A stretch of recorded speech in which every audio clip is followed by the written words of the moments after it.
In this video, we're going to be talking about bringing sound into Adobe Animate.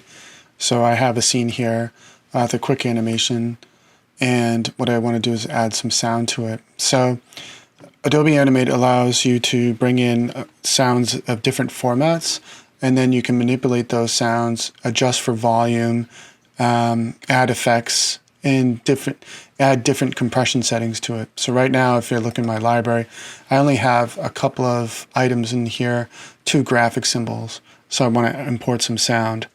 So I'm going to go to File to Import.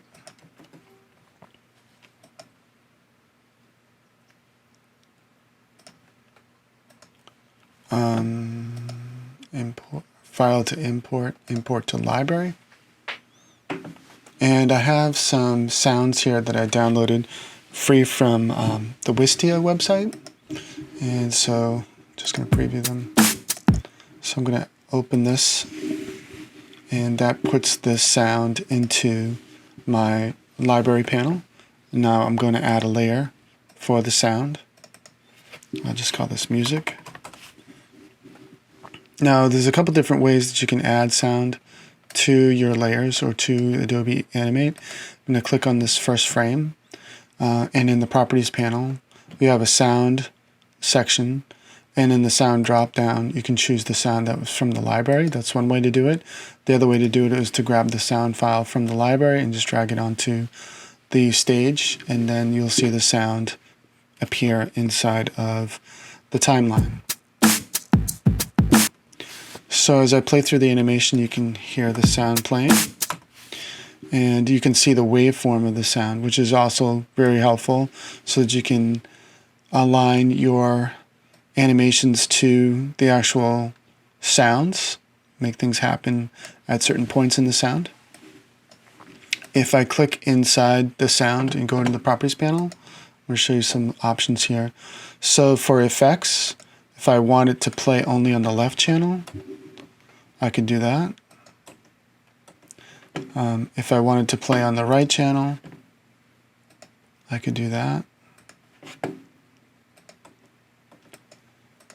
If I wanted to fade it from the left or the right, or fade in and fade out, you can also do that as well. Okay, you have to play from the first frame when you do those changes. I'm going to click on the first frame, and I'll try a fade in. And you can hear the fade in there.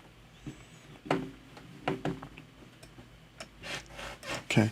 In addition to these effects, there's some syncing options. Now, syncing options have to do with when you have an interactive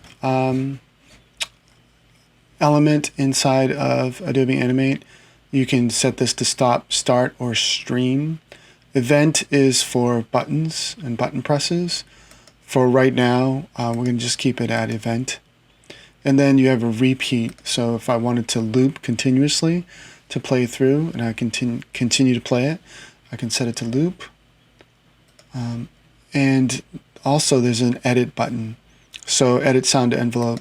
When I click this option to edit the sound envelope, you can see here the effects are the same as the ones that we saw earlier.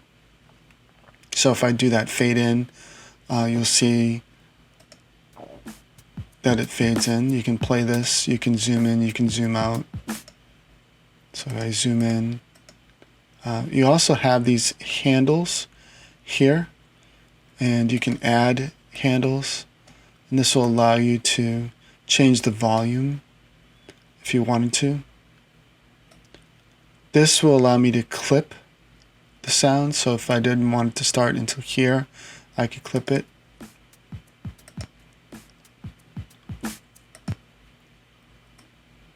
I'm going to change this to none. And then these handles will allow me to adjust things as the way I want to. So I hit the Option key and I added another control point, and that will allow me to add my own fade. So this is a custom fade. Notice that it says custom on the top there. So it's not quite where I want it to be. It's just a slight fade. There's a timeline here, so you can go to the end of the sound or the beginning of the sound. So there are limited options to making these changes, and these changes won't affect the original sound file. So it'll only affect the sound file as it's playing in Adobe Animate. The other thing that I want to show you in the library panel, if I double click on the sound, it brings up these sound properties where the compression is. So it tells me where the file is, it tells me the dates created, and it tells me what kind of file it is. So this one's 44 kilohertz, stereo, 16-bit file, 134 seconds long, and it's roughly about 3 megs. So that's what this means. And then there's compression now. Right here it says 16 kilobits mono, 268K. So with the compression on, it's going to make the file size smaller. And there's different compression methods. So there's 80 CPM.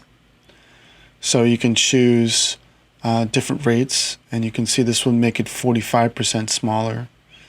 You can choose raw, which is 183% smaller. And you can choose speech, which is 23% smaller. I wouldn't recommend doing this unless you know exactly that you needed to do that. It's better to compress your audio files outside of Adobe Animate than to do it here, because you're going to get some distortions if you do it here. Now you can also add sound effects. So I have a set of sound effects. If I go to File to Import, Import to Stage, I've downloaded some sound effects, these cartoon sound effects.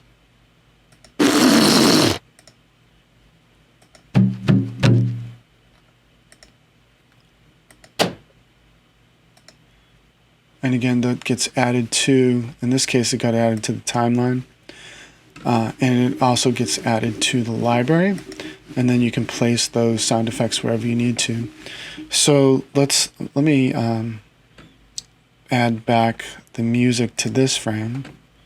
So I'm going to go to the Properties panel and choose the music. And then I'm going to add a new layer.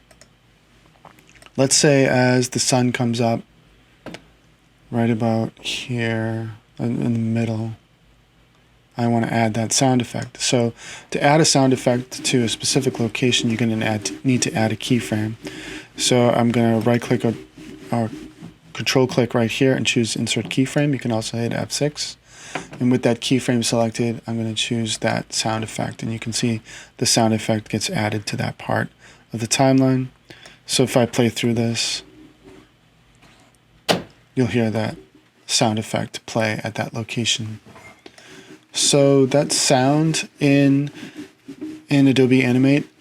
Be sure to check out the resources section. There's a resource on where to find sounds on the internet. You can grab them from a variety of different locations, but there's a document in there that tells you some of the top resources that you can look for.